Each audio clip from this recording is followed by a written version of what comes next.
Welcome back. আপনাদের সবাইকে স্বাগত জানাচ্ছি আমি রাস্তাল। আশা করছি আপনারা সবাই ভালো আছেন এবং ভালো দলে আছেন। ভালো আছি, ভালো দলে আছি। আপনাদের সবাইকে নতুন বছরের শুভেচ্ছা, শুভ নববর্ষ এবং শুভ নববর্ষে আজকে ফিরে আসা। শুরু করার শুরুতে আপনাদের সবাইকে অনেক অনেক নতুন বছরের শুভেচ্ছা জানাই। সেই সাথে আমরা আশা করি যে নতুন বছরটা আপনাদের সুন্দর যাবে, নতুন বছরটা ভালো যাবে, সব চাওয়া পাওয়া হয়ে আপনাদের জীবনে ধরা দেবে এবং যা কিছু পুরাতন, যা কিছু সেই না পাওয়া, সেগুলো সব দূরে যাবে সরে। আর বৈশাখী ঝড়ের মতোই নতুন এক সময় আসুক জীবনে। আমরা এখন শুরু করবো আমাদের আজকের এপিসোড এবং এটির নাম হচ্ছে বৈশাখে ভূতের ভয়, ছায়া মানুষের আর্তনাদ। চলুন কথা না বাড়িয়ে আমরা সরাসরি চলে যাই আমাদের প্রথম ঘটনায়।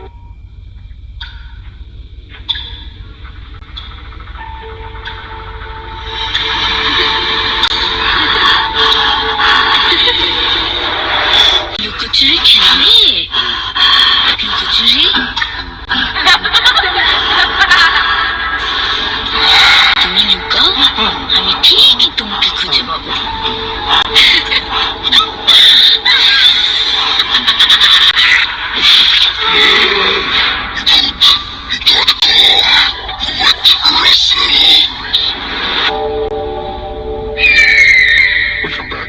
আপনাদের সবাইকে স্বাগত জানাচ্ছি আমি রাসেল। আশা করছি আপনারা সবাই ভালো আছেন, ভালোর দলে আছেন। আজকে শুরুই করতে চাই বাংলা নববর্ষের শুভেচ্ছা দিয়ে। এলো 1432। আমাদের ক্যালেন্ডারের পাতার কথা মনে থাকুক আর না থাকুক, সেখানে বাংলা তারিখ স্থান করে নিক আর না নিক, প্রকৃতি জানিয়ে দিচ্ছে এসেছে বৈশাখ। নতুন একটা বছর, আমের মুকুলের মিষ্টি গন্ধ জানিয়ে দিচ্ছে এসেছে নতুন সময়। পুরনো যা কিছু তা বৈশাখী ঝড়ে ধুলোর মতোই উড়ে যাক, দূরে যাক। আমাদের সমস্ত না পাওয়াগুলো পাওয়া হয়ে ধরা দিক আমাদের জীবনে। সেই কামনায় শুরু করছি আমাদের আজকের এপিসোড। এটা বৈশাখ উপলক্ষে আমাদের স্পেশাল এপিসোড। সুতরাং আশা করছি প্রথম থেকে শেষ পর্যন্ত শুনবেন, আমাদের এই আয়োজনের সঙ্গেই থাকবেন। চলুন শুরু করা যাক। ঘটনার নাম ছায়া মানুষের আর্তনাদ। প্রথম রাত, অশুভ উপস্থিতি। আসসালামু আলাইকুম রাসেল ভাই এবং আমার সকল অনুভূতি প্রবণ শ্রোতাবৃন্দ। আমি তামিম, আপনাদেরই একজন যার হৃদয় স্পন্দিত হয় কক্সবাজারের স্নিগ্ধ বাতাসে। আজ আমি আপনাদের সামনে যে সত্য ঘটনাটি উপস্থাপন করতে এসেছি তা আমার পরম শ্রদ্ধেয় নানু এবং নানির জীবনের এক গভীর অমলিন দুঃস্বপ্ন। 1999 সালের সেই অশুভ রাতে যে ভয়াল অভিজ্ঞতার সূত্রপাত হয়েছিল তা আজও আমাদের পারিবারিক স্মৃতিতে এক শীতল স্রোতের মতো বয়ে চলে। এই হাড় হিম করা কাহিনীর প্রতিটি বাঁক আমি জেনেছি আমার মমতাময়ী আম্মুর কণ্ঠ থেকে, যার নাম তানিয়া আক্তার। মায়ের মুখে শোনা সে আতঙ্ক আর বিস্ময়ের প্রতিটি কণাই আমি আমার সাধ্য মতো আপনাদের মাঝে সঞ্চারিত করার চেষ্টা করব। আমার নানা নুরুল ইসলাম সাহেব, তিনি ছিলেন একজন শান্ত সৌম্য প্রকৃতির মানুষ। তার চরিত্রে ছিল এক গভীর প্রশান্তি ও সহনশীলতা। অন্যদিকে আমার নানি শাহানা বেগম, তিনি ছিলেন অসাধারণ সাহসী ও দৃঢ়চেতা এক নারী। কিন্তু সেই অশুভ অশরীরী শক্তির অপ্রত্যাশিত আগমনে তিনিও হয়ে ওঠেন মুহ্যমান। 3, 2, 1। শরীরী শক্তির অপ্রত্যাশিত আগমনে তিনিও হয়ে ওঠেন মুহ্যমান। সেদিনের সন্ধ্যা নেমেছিল এক বিষণ্ণ অস্বস্তিকর নীরবতা নিয়ে। আকাশ ভেঙে বৃষ্টি পড়ছিল অঝরে, আর প্রকৃতির বুক থেকে যেন সমস্ত পরিচিত শব্দ স্তব্ধ হয়ে গিয়েছিল। আমাদের গ্রামের চেনা বিশ্বস্ত কুকুরগুলো যেন তাদের স্বাভাবিক চিৎকার ভুলে গিয়েছিল। তাদের বুক ফাটা করুণ আর্তনাদে ভেজা বাতাস আরো ভারী ও বিষণ্ণ হয়ে উঠেছিল। আর সেই স্যাঁতস্যাঁতে বাতাসের সঙ্গে মিশেছিল এক অপরিচিত দম বন্ধ করা গন্ধ, যেন কোনো বহু পুরাতন পরিত্যক্ত সমাধি ক্ষেত্রের ভেজা মাটি অথবা কোনো অন্ধকার শীতল গুহার অভ্যন্তর থেকে ভেসে আসা পচা রহস্যময় গন্ধ। তখন নানা উঠোনে দাঁড়িয়েছিলেন। সম্ভবত রাতের আহারের জন্য মুরগির ঘরে ডিম খুঁজতে গিয়েছিলেন। অকস্মাৎ তার বিস্ফারিত চোখে ধরা পড়ল এক অস্পষ্ট দ্রুতগামী ছায়া, যেন বিদ্যুৎ চমকের মতো। কেউ তার পেছন দিক থেকে সরে গেল। সাদা ধবধবে কাপড়ে আবৃত সেই রহস্যময় অবয়বটির কোনো পা ছিল না। মনে হচ্ছিল যেন মাটি স্পর্শ না করে কয়েক ইঞ্চি ওপরে অলৌকিকভাবে ভেসে বেড়াচ্ছে। এই অপ্রত্যাশিত ভূতুরে দৃশ্য নানুকে এতটাই হতবাক করে দিয়েছিল যে তিনি দ্রুত ঘরে প্রবেশ করে পরম করুণাময়ের কাছে আশ্রয় প্রার্থনা করে পবিত্র কোরআনের আয়াত পাঠ করতে শুরু করলেন। ঠিক সেই শ্বাসরুদ্ধকর মুহূর্তে নানা যখন ঘরের দরজায় দাঁড়িয়েছিলেন, তার দৃষ্টি স্থির হলো উঠোনের এক নিঝুম অন্ধকার কোণে দাঁড়িয়ে থাকা এক ভয়াল ছায়া মানুষের উপর। তার মুখমণ্ডল স্পষ্ট ছিল না, কেবল দুটি চোখ যেন নরকের জ্বলন্ত অঙ্গারের মতো অন্ধকারে ধক ধক করে জ্বলছিল। নানা অবিরাম ভাবে বিভিন্ন রক্ষাকারী দোয়া পাঠ করতে লাগলেন এবং দরজায় ফোন দিতে শুরু করলেন।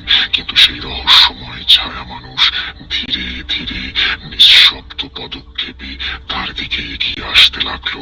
তার হাঁটার কোনো শব্দ শোনা যাচ্ছিল না, কেবল চারপাশের বাতাস যেন ক্রমশ জমাটবদ্ধ ও শ্বাসরোধী হয়ে উঠছিল। ঠিক সেই ভয়ানক মুহূর্তে ঘরের একমাত্র আলোর উৎস পুরনো বাল্বটি থমকে থমকে নিভে গেল। পলকের মধ্যে সারা ঘর গাঢ় ভুতুরে অন্ধকারে নিমজ্জিত হলো। আর ঠিক তখনই ঘরের পেছনের জানলার দিকে তাকাতেই নানির কণ্ঠনালী শুকিয়ে কাঠ হয়ে গেল। অন্ধকারের মাঝে দুটি জ্বলন্ত তীক্ষ্ণ চোখ যেন ধীরে ধীরে ঘরের ভেতরে উঁকি মারছে। সেই দৃষ্টিতে ছিল এক শীতল ভেদকারী জ্যোতি। নানু তখন ভয়ের তো আর্তনাদ করে আরো ব্যাকুল ভাবে পবিত্র কোরআনের আয়াত আবৃত্তি করতে শুরু করলেন এবং নানা দ্রুত ছুটে গিয়ে বহু যত্নে রাখা কোরআন শরীফ খুলে ফেললেন এবং উচ্চস্বরে তেলাওয়াত করতে শুরু করলেন। সেই মুহূর্তে যেন এক অদৃশ্য শক্তিশালী ধাক্কা লাগলো। চারপাশের জমাট বাঁধা নীরবতা চূর্ণ হয়ে গেল, আর সেই ভয়াল ছায়া মানুষ যেন এক পলকের মধ্যে মিলিয়ে গেল, মিশে গেল রাতের অসীম রহস্যময় আধারে। আশেপাশে খুঁজেও কাউকে দেখা গেল না। গ্রামের লোকজন বলল, ওটা চীনের কাপড়, বেশি কিছু জানার চেষ্টা করো না, জানলে ওরা জানতে আসে। নানা নানু বিষয়টা লুকিয়ে ফেললেন, কিন্তু তাদের শান্তির দিন আর রইল না। দ্বিতীয় রাত কান্না এবং অশুভ সম্মুখীন।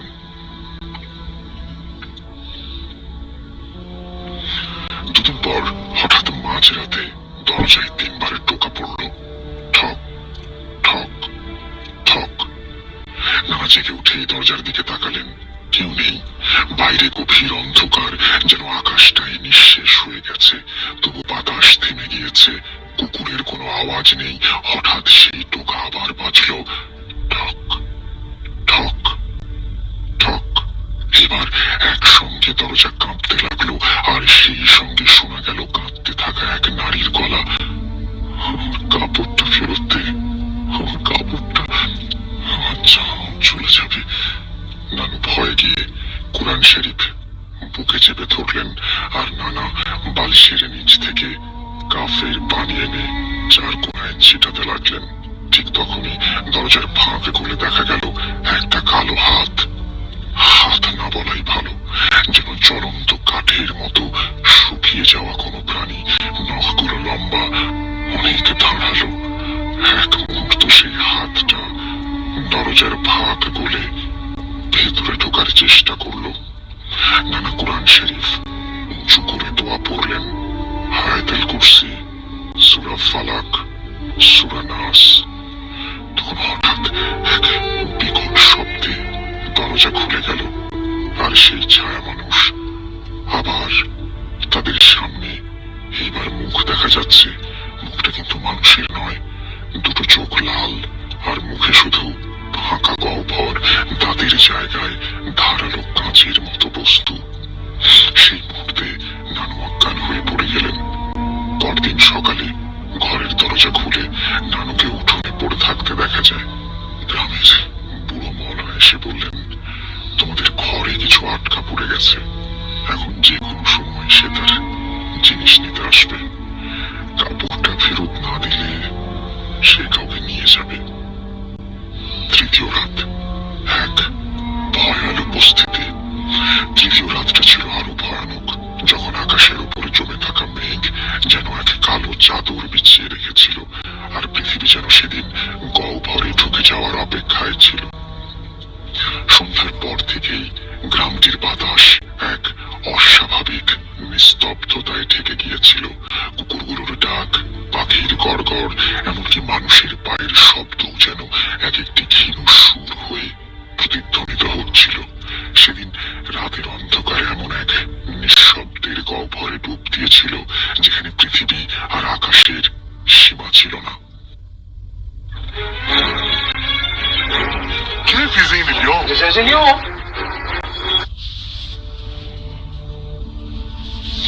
আমার নানাও জানতেন যে কিছু ঘটতে যাচ্ছে। ঘরের মধ্যে এক অদ্ভুত গুমট পরিস্থিতি, যেন কিছু একটা ভেসে আসছে। নানি, যিনি কিছুটা মানসিকভাবে দুর্বল হয়ে পড়েছিলেন, অস্ফুট কণ্ঠে যেন আল্লাহর কাছে সাহায্য প্রার্থনা করেছিলেন। তারপর আবার তিনটি কাঁপানো টোকা এবার এক পলকের মধ্যে দরজা জোরালো ভাবে কাঁপতে শুরু করলো। ঠিক সেই মুহূর্তে দরজার ফাঁক করে দেখতে পেলেন একটা হাত। সে হাত ছিল পুড়ে যাওয়া কাঠের মতো, শুকিয়ে যাওয়া, নখগুলো তীক্ষ্ণ, অদ্ভুত ভাবে ধারালো। হাতটি দরজার ফাঁক খুলে ভেতরে ঢোকার চেষ্টা করছিল, যেন কোনো দাবি আছে, কিছু ফেরত নিতে চায়। নানু দ্রুত উঠে বসেন, কোরআন শরীফের পাতা উল্টাতে থাকেন। সূরা আয়াতুল কুরসি, সূরা ফালাক, সূরা নাস তেলাওয়াত করতে শুরু করেন। তার কণ্ঠের মধ্যে একটি দৃঢ়তা ছিল, যদিও তার মুখের অবয়বে শঙ্কার ছাপ ছিল স্পষ্ট। তারপর যখন অনুভব করলেন যে সৃষ্টিকর্তা তার পাশে আছেন, সেই মুহূর্তে ঘরটি এক ঝটকায় অন্ধকার হয়ে গেল। সেই ছায়া মানুষ এক ঝলকেই হারিয়ে গেল। কিছু বুঝে ওঠার আগেই সেই ভয়ার্ত দৃশ্য একটি ঘোরের মধ্যে মিলিয়ে গেল। ঘরটি পুরোপুরি শান্ত হয়ে গেল, শুধু এক শ্বাসরুদ্ধ অবস্থা। চারপাশে সবকিছু অদৃশ্য। তিনি লাশের মতো স্তব্ধ হয়ে গেলেন। সমাপ্তি। সকালে ঘরটি পুনরায় খোলার পর নানু উঠোনে পড়েছিলেন। এক অদ্ভুত দৃষ্টিতে তার পাশেই একটি কোরআন শরীফ। আশ্চর্যজনক ভাবে সেই পৃষ্ঠাটি খোলা, যেটি তিনি আগের রাতে পড়েছিলেন। গ্রামবাসীরা, বিশেষ করে এক বুড়ো মওলানা এসে বললেন, তোমাদের ঘরে কিছু আটকা পড়ে গেছে। যদি তোমরা সেই কাপড় ফেরত না দাও, তাহলে সে কাউকে নিয়ে যাবে, এমনকি তোমাদের জীবনও হাতছাড়া হয়ে যেতে পারে। নানা ও নানু সেই মুহূর্তে বুঝতে পারলেন যে তাদের জীবনে যেই অশুভ শক্তি ঢুকে পড়েছিল, তা তাদের সুরক্ষিত হওয়ার জন্য পবিত্রতার পথে চলতে বলেছিল। তারা বুঝতে পারলেন ধর্মের পবিত্র শক্তি আল্লাহর সাহায্য ছাড়া কিছুই তাদের রক্ষা করতে পারবে না। এখন আমি জানি সেই অন্ধকার রাতে যেটি ঘটেছিল তা এক অভিশাপ ছিল, আর সেই অভিশাপের বোঝা তাদের জীবনের শেষ অবধি বহন করতে হবে।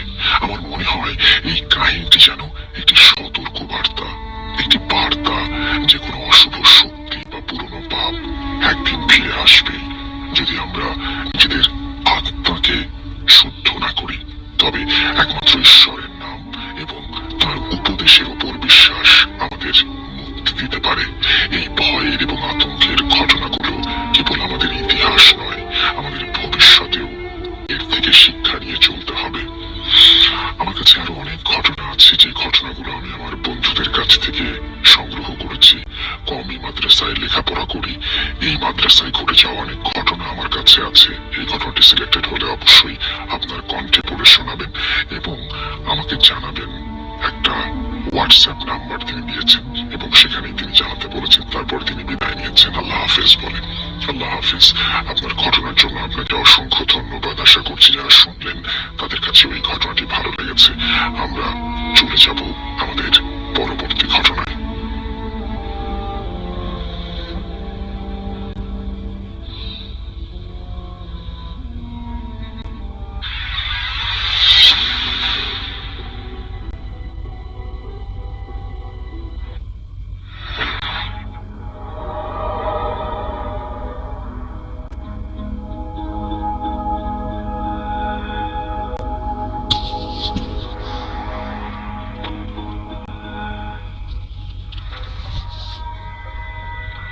Welcome back. আপনাদের সবাইকে স্বাগত জানাচ্ছি আমি রাসেল। আশা করছি আপনারা সবাই ভালো আছেন, ভালো দলে আছেন।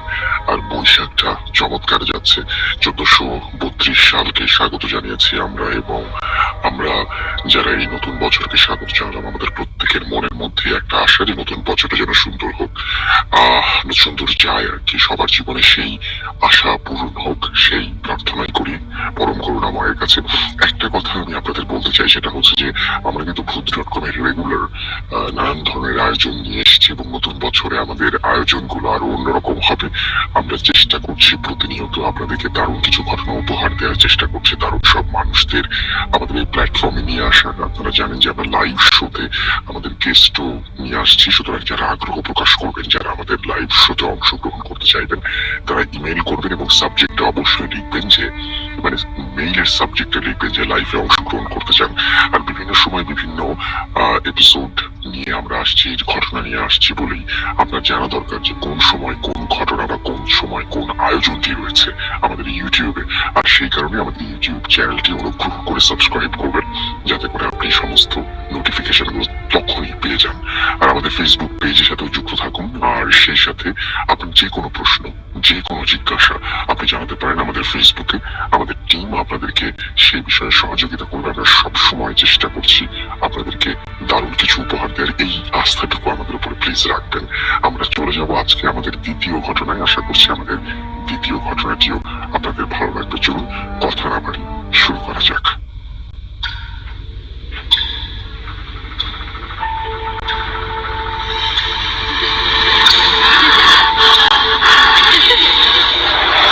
লুকোচুরি খেলবে? লুকোচুরি? তুমি লুকাও, আমি ঠিকই তোমাকে খুঁজে পাবো।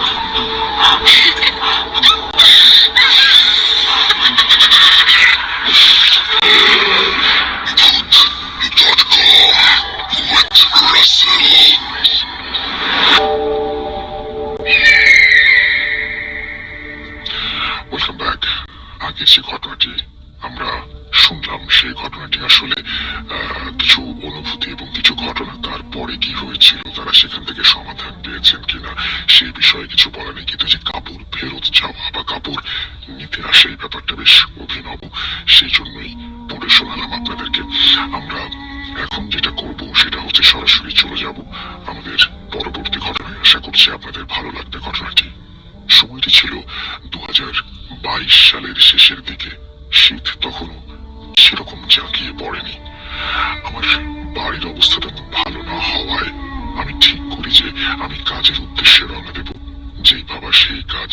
কয়েকজন বন্ধু মিলে আমি চলে যাই ভারতের অন্য একটা রাজ্যে। ঘটনা সেখানেই শুরু। জায়গাটার ব্যাপারে একটু বলি। জায়গাটা ছিল একটা মুসলিম এলাকা, এবং আমি যে বাড়িতে কাজ করতাম সেটা একটা পুরনো বাড়ি। বাড়ির সামনে একটা বড় কাঁঠাল গাছ এবং পাশে একটা বড় কুয়ো, পেছনে ছিল একটি বড় বাগান।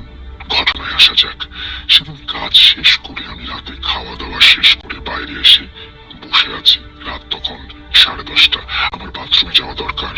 আমি বাথরুমে গিয়ে যেই দরজাটা খুলেছি, সাথে সাথে একটি মেয়ে আমার মাথায় বাড়ি মেরে বেরিয়ে যায়। আমি একটা ভয় পেয়ে যাই, কারণ সেখানে কেউ থাকে না। তাহলে এই মেয়ে কিভাবে আসবে? আর যদি থাকেও, তাহলে বাথরুমের ভেতরে কিভাবে আসবে? অনেক প্রশ্ন ঘুরপাক খাচ্ছিল। তাই সেদিন রাতে আর কাউকে কিছু বললাম না। পরের দিন সকালে এই ব্যাপারে আমার একটা বন্ধুকে জিজ্ঞাসা করতে এসে বলল, বাড়িটা নাকি অনেক দিন ধরে বন্ধ করা ছিল। কিছু লিখিত কাগজ বোতলে ভরা। আমি দেখতে চাইলে সে বোতলটা আমাকে দেখায়। তারপরে কাজ করে এবং সেদিন রাতে আর কিছু হয় না।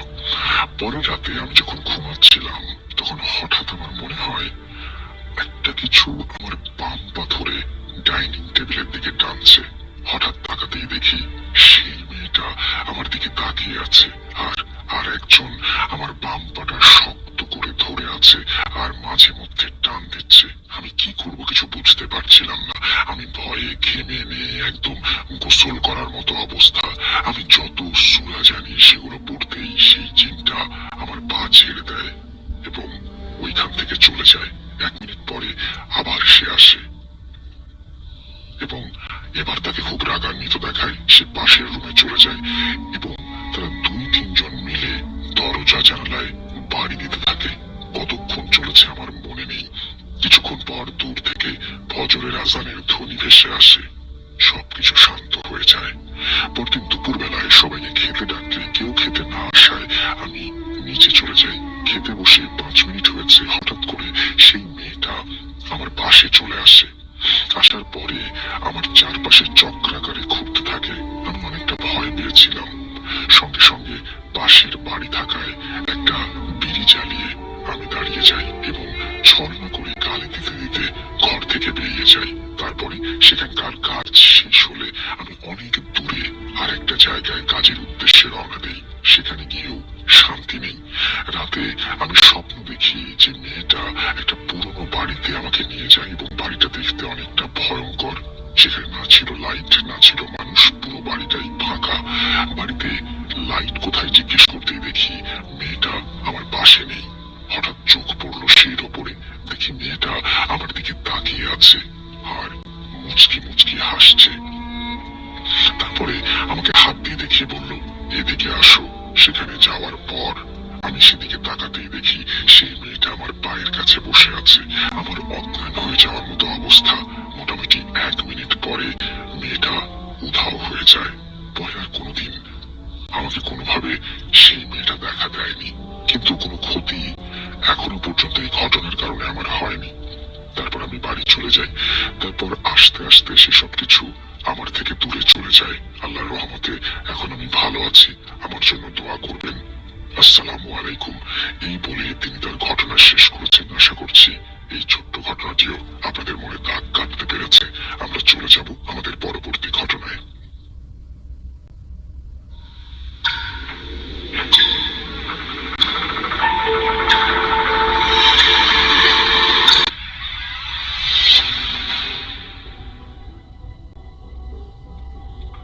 Welcome back. আপনাদের সবাইকে স্বাগত জানাচ্ছি আমি রাসেল। আশা করছি আপনারা সবাই ভালো আছেন, ভালো দলে আছেন। ঘড়িতে সময় রাত 9টা বেজে 13 মিনিট।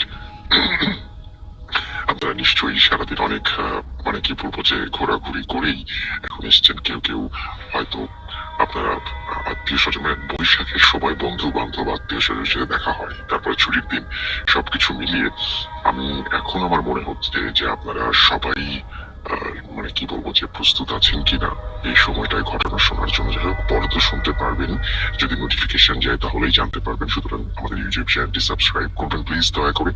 আর সেই সাথে আমার একবার মনে হচ্ছে যে গত রাতে এই শোটা করলে হয়তো বেটার হতো, কারণ আজকে ছুটির দিন আপনারা হয়তো আরাম করে গত রাত্রে শুনতে পারতেন। আজকে তো সবাই ব্যস্ত, যাই হোক তারপরেও করলাম। আচ্ছা, এখানে বেশ কিছু কমেন্ট এসছে, যেমন হচ্ছে ঘটনা নির্বাচিত হয় না কেন, হলে অন্তত জানিয়ে দেবেন দয়া করে। ব্যাপারটা হচ্ছে সেটা হচ্ছে যে দেখুন, আপনি যখন একটা ঘটনা পাঠান, আপনার আগে যে ঘটনাগুলো আছে, ধরুন যে আপনার আগে আরো 10টা ঘটনা আমরা নির্বাচিত করেছি, তার মানে 10টা ঘটনার জন্য আমাদের মিনিমাম আমাদের 2-3টা এপিসোড কিন্তু লেগে যাবে, তাই না? 2টা এপিসোড লিস্ট লাগবে। সুতরাং নির্দিষ্ট সময় বা এর চেয়ে বেশি অনেক সময় পাইপলাইনে ঘটনা থাকে, যার কারণে আপনি যে ঘটনাটি পাঠিয়েছেন সেটি নির্বাচিত হয়েছে কি না হয়েছে তার আগেই হয়তো আপনি ধৈর্য হারিয়ে ফেলছেন, আমার কাছে মনে হচ্ছে তাই। তবে আমরা যেটা করি সেটা হচ্ছে আপনার ঘটনা পর্যন্ত আসতে আসতে ডেফিনেটলি অনেকে কিন্তু এখন মানে হলে হাত মানুষের ঘটনা আমরা প্রচার করছি, কারণ আমরা খুব চেষ্টা করি সবার ঘটনা রাখতে, যদি সেটা সত্য হয়, যদি সেটাতে বিশাল কোনো ঝামেলা না থাকে। যাই হোক, আমরা চলে যাব, কিন্তু একটা জিনিস মনে রাখতে হবে যে ঘটনার মান যদি ভালো না হয় তাহলে সেই ঘটনা নির্বাচিত হবার মানে সম্ভাবনা খুবই কম, এবং আমি বিশ্বাস করি যারা এখানে ঘটনা পাঠান তারা বেশিরভাগই এমন ঘটনাই পাঠান যে ঘটনাগুলো আসলে সিলেক্ট করার মতো। যাই হোক, আমরা এই বিষয়ে আর কথা না বলি। অনেকেই প্যালেস্টাইনের জন্য দোয়া করছেন আমাদের এইখানে আমাদের কমেন্ট সেকশনে। আমরা দেখতে পাচ্ছি যে দুবাই থেকে শুনছেন এম এ আব্দুল্লাহ, আমাদের সঙ্গে আছেন মানিকগঞ্জ থেকে সিয়াম খান, এছাড়াও এমডি রিফাত হুসেন আছেন আমাদের জয়পুরহাট থেকে আমাদের সঙ্গে আছেন দেখতে পাচ্ছি, এছাড়াও এমডি জীবন সহ আরো অনেকে। আমরা চলে যাব আমাদের তৃতীয় ঘটনায়, এবং আশা করছি তৃতীয় ঘটনাটি আপনাদের ভালো লাগবে। এই ঘটনাটি কিন্তু একটু বড়, সো আশা করবো যে প্রথম থেকে শেষ পর্যন্ত শুনবেন। চলুন শুরু করা যাক।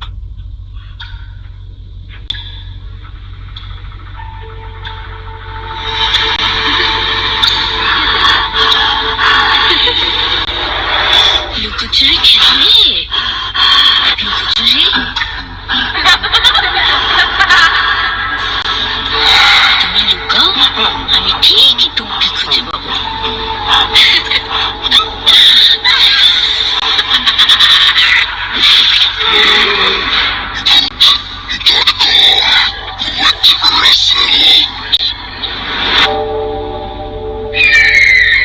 ওয়েলকাম ব্যাক, আপনাদের সবাইকে স্বাগত জানাচ্ছি। আমি রাসেল। আশা করছি আপনারা সবাই ভালো আছেন, ভালোর দলে আছেন। আমি যেভাবে লেখা আছে সেভাবেই বলে শোনাচ্ছি। হ্যালো রাসেল ভাই, আশা করি ভালো আছেন এবং ভালোর দলে আছেন। সঙ্গত কারণে আমি আমার নাম পরিচয় বলতে পারছি না, আর এই গল্পে যাদের নাম ব্যবহার করেছি তার সবই ছদ্মনাম। ভূত এফএম এ পাঠানো এটা আমার প্রথম ঘটনা, অর্থাৎ ভূত.com লিখতে চেয়েছেন সম্ভবত। রাত 10:45 নিজের ঘরে শুয়ে ফোন চালাচ্ছে জারাফ। হঠাৎ তার ফোনে এক অচেনা নাম্বার থেকে মেসেজ আসে। মেসেজে লেখা, এখনই তোমার বোন আফিয়ার ঘরে যাও। আফিয়া 1:50 গলায় ওড়না বিছিয়ে আত্মহত্যা করবে। এভাবে এত রাতে অপরিচিত কোন নাম্বার থেকে মেসেজ পেয়ে অনেকটা অবাক হওয়ার পাশাপাশি এমন একটা মেসেজ পেয়ে যারা বেশ বিরক্ত হয়ে যায়। এত রাতে এমন মেসেজ দেওয়ার মানে কি? কিছুক্ষণ এই নাম্বারের কথা ভাবতে ভাবতে জারাফের মনে আরিফাকে নিয়ে এক অজানা আতঙ্ক কাজ করে। ওর বোন ঠিক আছে তো? হঠাৎ জারাফকেই কেন বা এই মেসেজ পাঠানো হলো? জারাফ আবার মেসেজটি দেখে, সময় রাত 1:50। জারাফ ঘড়ির দিকে তাকিয়ে দেখে ইতোমধ্যে 1:48 বেজে গেছে। সময় অতিবাহিত হয়ে যাচ্ছে। জারাফ এই মেসেজকে মিথ্যা ভাবলেও বোনকে নিয়ে এক অজানা আশঙ্কায় পড়ে যায়। না, আর পারছে না সে। একবার গিয়ে দেখে আসতেই হবে বোনকে, না হলে মন থেকে এই ভয় দূর হওয়া অসম্ভব। মেসেজের কথা সত্যি না ভেবে নিজ থেকেই বোনকে দেখতে যাচ্ছে সে। 1:49 জারাফ নিজের ঘর থেকে বের হয়ে বোনের ঘরের দিকে পা বাড়ায়। যতই সামনে যাচ্ছে ওর মনে ততই ভয় বাড়ছে। মেসেজের কথা সত্যি হয়ে যাবে না তো? বোন ঠিক আছে তো? আবার নিজেই মনকে সান্ত্বনা দেয় যে তার বোন আত্মহত্যা করতে যাবে কেন? মেসেজে নিশ্চয়ই কোনো ভুল আছে, কেউ মজা করেছে। এসব ভাবতে ভাবতেই জারাফ আরিফার ঘরের সামনে এসে দাঁড়ায়। কোনো কিছু না ভেবেই দরজায় টোকা দেয়। পরপর কয়েকবার টোকা দেয়, কিন্তু কি কেউ দরজা খুলছে না কেন? জারাফ এবার জোরে জোরে টোকা দেয়, কিন্তু তাও আরিফা দরজা খুলছে না। এবার জারাফের ভেতর ভয়টা আরো জেগে বসে। আরিফার ঘুম পাতলা, এতক্ষণে ওর ঘুম ভেঙে যাওয়া উচিত ছিল, তাহলে ভাঙছে না কেন? জারাফ এবার জোরে জোরে ডাকতে শুরু করে আর দরজায় জোরে জোরে বাড়ি মারতে থাকে। মনে হচ্ছে দরজা ভেঙেই ফেলবে। জারাফের এমন ডাকাডাকি শুনে তাদের বাবা মাও ঘুম থেকে উঠে আসেন। তারা জারাফের কাছে জিজ্ঞেস করেন কি হয়েছে। জারাফ বলে, অনেকক্ষণ ধরে দরজা ধাক্কাচ্ছে কিন্তু ওরও দরজা খুলছে না। ও তো ঘুম পাতলা, এতক্ষণ তোর উঠে যাওয়ার কথা, মা উঠছে না কেন? গভীর ঘুমে আছে হয়তো। তুই এত রাত্রে ওকে কেন ডাকছিস? জারাফের বাবা বলে, না বাবা, আমার মনে হয় কিছু একটা হয়েছে। প্লিজ বাবা, ওকে ডাক দাও, আমার ভয় করছে। আচ্ছা সর, বেশি আমি ডাক দিই। তারপর কিছুক্ষণ সবাই ডাকাডাকি করে। যখন আরিফা দরজা খোলে না তখন সবার মনে ভয় কাজ করে। জারাফের মা কাঁদো কাঁদো কণ্ঠে বলে দরজা ভেঙে দিতে। জারাফ আর তার বাবা বিনা বাক্যে দরজা ভাঙার চেষ্টা করে, কিন্তু কিছুতেই ভাঙতে পারছে না। তবে কিছুক্ষণ চেষ্টার পর দরজা ভেঙে যায়। ভেতরে ঢুকে দেখে আরিফা সত্যি সত্যি সিলিং এর সাথে ওড়না পেঁচিয়ে আত্মহত্যা করার চেষ্টা করছে। জারাফ দৌড়ে গিয়ে বিছানার উপর উঠে আরিফাকে তুলে ধরে যাতে ফাঁস ঢিলা হয়ে যায়। আর জারাফের বাবা আরিফার গলায় পেঁচানো ওড়না খুলতে থাকে। আরিফাকে নিচে নামানোর পর দেখা যায় সে তখনও বেঁচে আছে, মরে যায়নি। জারাফ আর জারাফের বাবা আরিফাকে নিয়ে সাথে সাথে হাসপাতালে চলে যায়। এত কিছুর মধ্যে জারাফের সেই মেসেজের কথা মাথা থেকে বের হয়ে যায়। ভোর রাতের দিকে আরিফার জ্ঞান ফিরল। জারাফ তাকে আত্মহত্যার কারণ জিজ্ঞেস করলে আরিফা যেন আকাশ থেকে পড়ে। আরিফা উল্টে জিজ্ঞেস করে, আমি কেন আত্মহত্যা করতে যাব? আমি তো ঘুমাচ্ছিলাম, এখন দেখি আমি হাসপাতালে। কি হয়েছে আমার? আমি এখানে কেন? আরিফার কথা শুনে জারাফ এবং তার বাবার মাথায় আকাশ ভেঙে পড়ে। আরিফাকে সন্দেহ করতে পারছে না, কারণ আরিফার জীবনে এমন কোনো কিছু ছিল না যার জন্য আরিফা এমন একটা সিদ্ধান্ত নিতে পারে। তাহলে হয়েছিল কি? সকালের দিকে জারাফ বাসায় ফিরে যায়। রাতে তাড়াহুড়োয় ফোন ঘরে রেখে গিয়েছিল, আর বোনের চিন্তায় রাতে ফোন বা সেই মেসেজের কথা জারাফের মনে পড়েনি। বাসায় এসে ফ্রেশ হয়ে যখন টেবিল থেকে ফোন হাতে নিল, তখন তার গতকাল রাতের সেই মেসেজের কথা মনে পড়ে। সে সাথে সাথে মেসেজটি বের করে নাম্বারটি দেখলো। প্রথমেই তার খটকা লাগলো, তার কারণ হলো যে ডিজিট 11টার পরিবর্তে 10টা, কিন্তু এমন একটা নাম্বার থেকে মেসেজ আসলো কিভাবে? দ্বিতীয় খটকা লাগলো এই ভেবে যে তার নাম্বারই বা সে পেল কোথায়? এমনিতেই বোনের এমন কাজ, তারপরে এই অচেনা নাম্বার, সেটাও আবার 10 ডিজিটের। হচ্ছেটা কি? জারাফ সারাদিন এই নাম্বারে অনেকবার কল দেয়, কিন্তু ওই পাশ থেকে একটা কথাই ভেসে আসে, নাম্বারটি ভুল। জারাফ কোনোভাবে ভেবে পাচ্ছে না কি হচ্ছে। বিকেলে বোনের সাথে দেখা করে সে রাতে শুয়েছিল। ঘুমে চোখ খুলতে পারছে না জারাফ, তাই ঘুমানোর চেষ্টা করে। প্রায় ঘুমিয়ে গিয়েছিল, হঠাৎ ফোনে কল আসার শব্দ পায়। জারাফ ঘুম ঘুম চোখে নাম্বারটি দেখে, সেই 10 ডিজিটের অচেনা নাম্বার। এক মুহূর্তের মধ্যে জারাফের ঘুম উধাও হয়ে যায়। এই নাম্বার থেকে কল আসছে, কি করে সম্ভব? নাম্বারটা তো ভুল। জারাফের হাত কাঁপছে, এক অজানা ভয় এসে ভর করেছে তার মধ্যে। কল ধরবে কি ধরবে না এসব ভাবতে ভাবতেই কল কেটে গেল। কল কেটে গেছে, কিন্তু জারাফের হাত তখনও কাঁপছে, বুক ধুক ধুক করছে। জারাফ সাথে সাথেই সেই নাম্বারে কল দেয়, কিন্তু আবারও সেই একই কথা, নাম্বারটি ভুল। জারাফ ফিলোসফির ছাত্র, সে কোনো প্যারানর্মাল কিছুতে বিশ্বাসী নয়, কিন্তু তার সাথে যা হচ্ছে সেটা সে অবিশ্বাস্য করতে পারছে না। আবার এর কোনো ব্যাখ্যাও দাঁড় করাতে পারছে না। ক্ষণিকের মধ্যেই আবার কল আসে সেই নাম্বার থেকে, কিন্তু এবারও জারাফ ভয়ে কল ধরতে পারে না, চুপ করে হাতে ফোন নিয়ে বসে থাকে। বেশ কিছুক্ষণ পর জারাফ লক্ষ্য করে তার ঘরে ধোঁয়া হয়ে যাচ্ছে। জারাফ আশেপাশে তাকিয়ে বোঝার চেষ্টা করে যে কোথা থেকে আসছে এই ধোঁয়া। জারাফ দেখলো তার ঘরের মেঝে থেকে এই ধোঁয়ার উৎপত্তি। মেঝে থেকে উঠে আসা ঘন কালো ধোঁয়া। কিছু সময়ের ব্যবধানে ঘর ধোঁয়ায় ভরে গেল। এই ধোঁয়ায় জারাফের শ্বাস নিতে কষ্ট হচ্ছে, গলা ধরে আসছে, জোরে জোরে কাশছে, প্রাণপণে তার মাকে ডাকার চেষ্টা করছে, কিন্তু তার গলা দিয়ে কোনো আওয়াজই বের হচ্ছে না। অনেক চেষ্টা করেও একটু আওয়াজ বের করতে পারছে না সে, এমনকি নড়তেও পারছে না। শরীর অসাড় হয়ে গেছে, কালো ধোঁয়ার জন্য কিছুই দেখতে পারছে না, আবার শ্বাসকষ্টও হচ্ছে। গলা ধরে হাত বাড়িয়ে দরজার কাছে যায়, দরজা খোলার আপ্রাণ চেষ্টা করে, কিন্তু দরজা খুলছে না। জোরে জোরে দরজায় বাড়ি দেয়, তবুও দরজা খুলতে পারে না। আবার মাও আসছে না। হঠাৎই পেছন থেকে কিছু একটার শব্দ পেয়ে সে তাকায়, কিন্তু পেছনে কিছুই দেখতে পায় না। তখনই তার মনে হয় কেউ তার পিঠে হাত রেখেছে। জারাফ সাথে সাথে পেছনে তাকায়, কিন্তু সে দেখে সেখানে কেউই নেই, শুধু কালো ধোঁয়া। বেশিক্ষণ আর জ্ঞান ধরে রাখতে পারে না জারাফ, অজ্ঞান হয়ে যায়। যখন তার জ্ঞান ফেরে, তখন নিজেকে সে এক অন্ধকার জায়গায় আবিষ্কার করে। জায়গাটা দেখে মনে হচ্ছে এটা কোনো জঙ্গল, কিন্তু কোন জঙ্গল এটা? জারাফ এখানে আসলোই বা কি করে? কেই বা তাকে আনলো? জারাফ তার জ্ঞান হারানোর আগের কথা মনে করার চেষ্টা করে। ও তো ঘরে ছিল,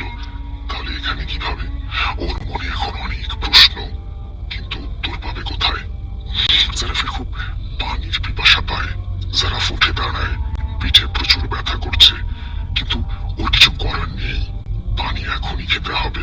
অন্ধকারে কিছুই দেখতে পাচ্ছে না ও। চাঁদের অল্প আলোয় দিশেহারা হয়ে হাঁটছে। রাত শেষ হয়ে ভোরের আলো ফুটতে শুরু করেছে।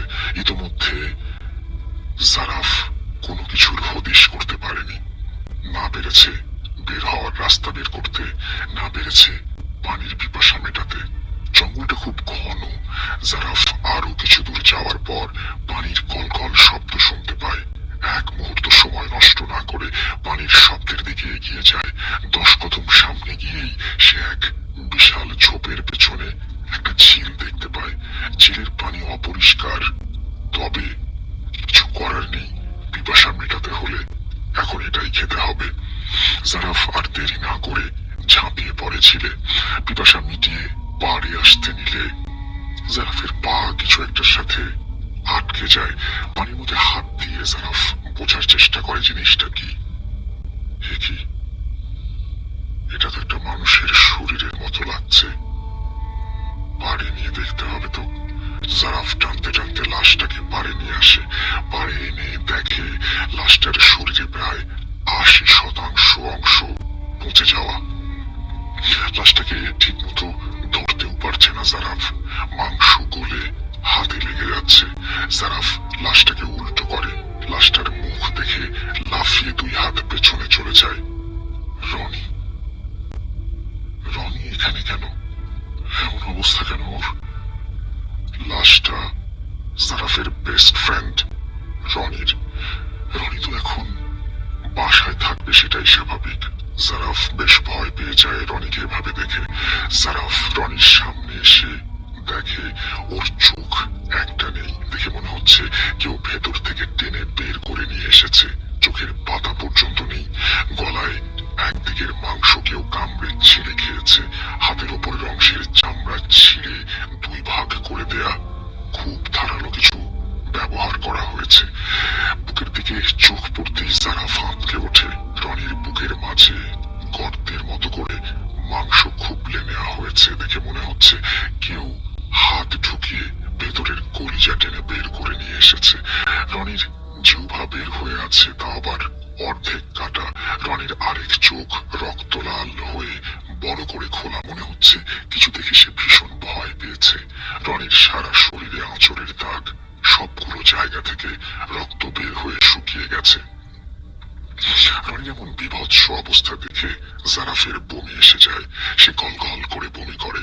বমি করে ঝিলের পানিতে মুখ ধুয়ে পেছন ফিরে দেখে রনি এমন বিভৎস শরীর নিয়ে ঘাড় কাত করে রক্তিম চোখে এক বিভৎস হাসি দিয়ে জারাফের দিকে তাকিয়ে। জারাফ ভীষণ ঘাবড়ে যায়। রনি এক পা করে জারাফের দিকে এগিয়ে আসতে থাকে। পেছনে যেতে চায় জারাফ, কিন্তু পারে না, কারণ পেছনে বিশাল ঝিল আর সে সাঁতারও জানে না। পিছিয়ে লাভ নেই জারাফ, তোকেও আমার মতো মরতে হবে। তোকেও বাঁচতে দেবে না। কি কি বলছিস এসব তুই? কে আমাকে মারবে? এত বড় সাহসকার আমাকে মারবে?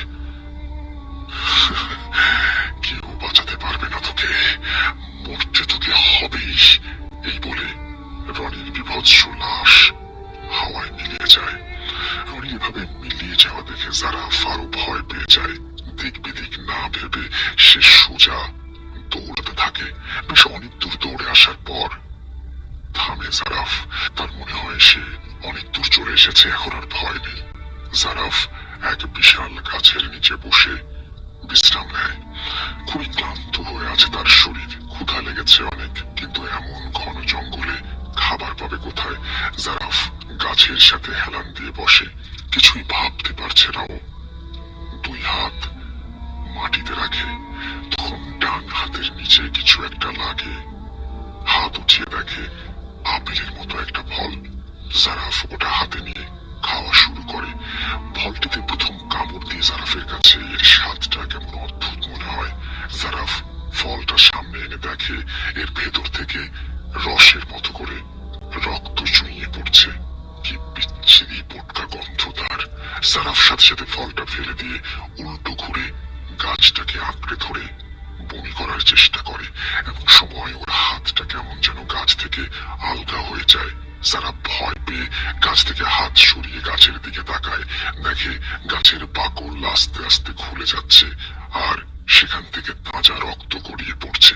মুহূর্তের মধ্যেই সম্পূর্ণ বাকল খুলে পড়ে যায়। কি ভয়ঙ্কর লাগছে গাছটা, পুরো গাছটাতে রক্ত লেগে আছে আর গাছের নিচে রক্তে ভরে গেছে। সারাফের পা টাটকা রক্তে ভিজে যাচ্ছে। এমন ভয়ঙ্কর অবস্থা দেখে বাঁচতে সারাফ দৌড় দিতে নিলেই রক্তের মধ্যে থেকে কিছু একটা বের হয়ে সারাফের এক পা জড়িয়ে ধরে। সারাফ ভয়ে নিচের দিকে তাকিয়ে দেখে রক্তের ভেতর থেকে একটা পচে যাওয়া রক্তমাখা হাত, যেখান থেকে মাংস খসে খসে পড়ছে, তা তার পা জড়িয়ে ধরেছে। সারাফ জোরে চিৎকার করে ছাড়াতে চায়, কিন্তু পাটা সে কোনোভাবেই ছাড়াতে পারে না। উল্টো ধীরে ধীরে আরো শক্ত করে হাতটি তাকে আঁকড়ে ধরে। সারাফ কিছু না করতে পেরে অন্য পা দিয়ে জোরে লাথি মেরে হাতটাকে সরিয়ে দেয় এবং কোনোভাবে সেই পাটাকে মুক্ত করে দৌড়াতে থাকে। তখনই বিকট শব্দে কেউ হেসে ওঠে, কিন্তু পিছনে ফিরে তাকাতে সাহস হয় না তার। সে দৌড়াতেই থাকে। বেশ কিছুক্ষণ দৌড়ানোর পরে সারাফ সামনে একটা ছোট কুড়ে ঘর দেখতে পায়। এমন সংকটের সময় এমন ঘন জঙ্গলে এমন একটি কুড়ে ঘর দেখে জারাফের খুব খুশি লাগে। জারাফ কুড়ে ঘরের কাছে গিয়ে খোঁজ নেওয়ার চেষ্টা করে যে ভেতরে কেউ আছে কিনা, কিন্তু ভেতর থেকে কোনো শব্দ না আসাতে জারাফ নিজেই ভেতরে যায়। গিয়ে দেখে ঘরের মেঝেতে অসংখ্য বিষাক্ত পোকামাকড়ের মধ্যে কেউ একজন পাশ ফিরে শুয়ে আছে। শরীরের গরম দেখে একজন মেয়ে মনে হচ্ছে। জারাফ কোন শব্দ না করে ধীর পায়ে বেরিয়ে আসার জন্য পা বাড়ালেই পেছন থেকে কর কর করে একটা শব্দ হয়। এমন শব্দ শুনে জারাফ পেছনে তাকায়। পেছনে সেই মেয়েটি উল্টো ঘুরে দাঁড়িয়ে আছে। মেয়েটির শরীর থেকে পচা মাংসের বিশ্রী গন্ধ আসছে। জারাফ ভয়ে ভয়ে জিজ্ঞেস করে, কি? আমি আনিকা। আনিকা নাম শুনে যেন জারাফের হার্টবিট বন্ধ হয়ে যাওয়ার উপক্রম। আনিকা কি করে ফিরে আসতে পারে? তুমি কি করে? ফিরে এসেছি আমি নিজের মৃত্যুর প্রতিশোধ নিতে। 6 মাস আগে এই জঙ্গলে আমাকে খুন করেছিলে মনে আছে? ভালোবেসে বিশ্বাস করেছিলাম তোমাকে। আমার বিশ্বাসের সুযোগ নিয়ে তোমরা দুইজন আমার স্থিরতা হানিয়ে পর আমাকে হত্যা করলে। পরে মুখ যেন না খুলতে পারি সেই জন্য মেরেই ফেললে। জারাফের সব পুরনো কথা মনে পড়ে যায়। জারাফ চিৎকার দিয়ে কেঁদে ফেলে, জোরে জোরে কান্না করে, নিজের প্রাণ ভিক্ষা চায়। আমাকে ছেড়ে দাও আনিকা, আমার ভুল হয়ে গেছে, ছেড়ে দাও, আমাকে ক্ষমা করো। সেদিন আমিও তোমার সামনে এভাবে কেঁদেছিলাম, শুনেছিলে তুমি আমার কথা। আনিকা এক ঝটকায় পেছন ফিরে তাকায়। আনিকাকে দেখে জারাফের কলিজা যেন বের হয়ে যাবে এমন অবস্থা। আনিকার মাথার এক পাশে দেবে গেছে, চুল উস্কো খুস্কো, ঠোঁটের কোনা কেটে রক্ত পড়ছে। মুখের চামড়া বলতে কিছু নেই, মুখে পচে যাওয়া জায়গায় রক্ত, পোকা বের হচ্ছে। চোখের মনি সম্পূর্ণ কালো, পুরো শরীরের চামড়াই যেন পচে গেছে আর পোকা কিলবিল করছে। জারাফ ভয়ে আত্মরা হয়ে গেছে। জারাফ পেছন দিকে ফিরে কুড়ে ঘর থেকে বের হতে চাইলে কুড়ে ঘরের দরজা ওর মুখের উপরেই বন্ধ হয়ে যায় এবং সে বুঝতে পারে এখান থেকে বের হবার তার আর কোনো উপায় নেই। আনিকা ধীরে ধীরে জারাফের সামনে আসে। জারাফ একটু একটু করে পেছাতে থাকে। এক সময় জারাফ আর পেছনে যাওয়ার রাস্তা খুঁজে পায় না। কুড়ি ঘরের দেয়ালের সাথে তার পিঠ লেগে যায়। আনিকা তাকে বলে, আমি তোমাকে নিয়ে স্বপ্ন দেখেছিলাম, সেই স্বপ্ন তুমি পূরণ করতে দাওনি। আনিকার চিৎকার এত জোরে ছিল যে জারাফের কানের পর্দা ফেটে রক্ত পড়তে থাকে। জারাফ কান ধরে বসতে নিলেই আনিকা তার ধারালো নখ দিয়ে জারাফের বুকের ভেতর তার হাত ঢুকিয়ে দেয়। হৃৎপিণ্ড এক টানে ছিঁড়ে বের করে নিয়ে আসে। সাথে সাথে জারাফের চোখ, নাক, মুখ দিয়ে গল গল করে রক্ত পড়তে থাকে। হঠাৎ ঘুম থেকে লাফিয়ে ওঠে জারাফ। এই কেমন স্বপ্ন দেখলো সে? ঘামে শরীর একদম ভিজে গেছে। খাট বরাবর রাখা ঘড়ির দিকে তাকিয়ে দেখে শিকারের রাত 1:44। জারাফ ক্যারোলিন খুব ভয় পাচ্ছে। ঘড়ির কাঁটা 1:45। জারাফের মোবাইলে মেসেজ আসার শব্দ হলো। জারাফ ভয়ে ভয়ে ফোনটা নিয়ে দেখলো 10 ডিজিটের সেই নাম্বার থেকে মেসেজ এসেছে। মেসেজে লেখা, এখনই তোমার বোন আরিফার ঘরে যাও। আরিফা 1:50 গলায় ওড়না পেঁচিয়ে আত্মহত্যা করবে। এই ঘটনাটি আমাদের লিখেছেন নিয়াজ। নিয়াজের এই ঘটনাটি আমি যতটুকু বুঝতে পেরেছি যে আমার কাছে প্রথমে পড়তে পড়তেই মনে হয়েছিল যে এত অস্বাভাবিক ঘটনা কি ঘটতে পারে। তারপরে বুঝলাম যে পুরোটা ঘটেছে স্বপ্নের মধ্যে। তবে এই অদ্ভুত মেসেজ বা তারপরে কি হলো সেটা আমার জানা নেই। আশা করছি সেটা নিয়ে পরবর্তীতে আমরা জানতে পারবো তার কাছ থেকে। আপনাদের সবাইকে অসংখ্য ধন্যবাদ আমাদের